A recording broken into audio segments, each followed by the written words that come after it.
আসসালামু আলাইকুম ওয়া রাহমাতুল্লাহ। সুপ্রিয় দর্শক শ্রোতা, অনেকে প্রশ্ন করেছেন সৌদি সরকার কর্তৃক আইডি কার্ড, নসুক কার্ড, যেসব কার্ড করার সময় দেওয়া হচ্ছে সেগুলো হারিয়ে গেলে কি হবে। তো চলুন জেনে নেই বিষয়গুলো। সৌদি সরকার কর্তৃক হজে যাওয়ার সময় এবং সেখানে পৌঁছানোর পর যেসব কাগজপত্র এবং কার্ড দেওয়া সেগুলো ভালো করে আপনারা স্ক্যান করে রাখবেন, ছবি তুলে রাখবেন, মোবাইলে ছবি তুলে রাখবেন এবং কাছের মানুষকে পৌঁছে দিবেন। সেগুলো হোয়াটসঅ্যাপ কিংবা অন্যান্য মাধ্যমে আরো কয়েকজনের কাছে রেখে দিবেন। যদি কোনো কারণে সেগুলো হারিয়ে যায়, যাতে আপনারা এগুলো নতুন করে প্রিন্ট বের করে যথাযথ কর্তৃপক্ষের বরাবরে প্রমাণ তুলে ধরতে পারেন। আর যে জিনিসগুলো আপনাদের মাথায় রাখতে হবে, অবশ্যই ভালোভাবে ছবি তুলবেন সামনে এবং পেছনে। নুসুক এর যে কার্ডটি, এই কার্ডটি হারিয়ে গেলে অনেক প্রতিবন্ধকতার সমস্যা তৈরি হয়। এই কার্ড ছাড়া হজের যে আনুষ্ঠানিকতা সেগুলো সম্পন্ন করতে বেশ কঠিন সমস্যার সম্মুখীন হবেন। বর্তমানে তাওয়াফ করার জন্য আল্লাহর ঘরে যেতে হলে আপনাদের অবশ্যই অনেকগুলো চেকপোস্ট পার হতে হবে মিসফালা বা বিভিন্ন এলাকায়। এসব চেকপোস্টে অবশ্যই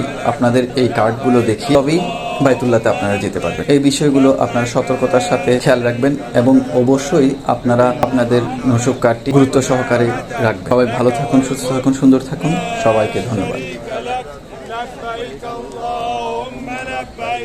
لبيك لا شريك لك لبيك إن الحمد والنعمة لك والملك.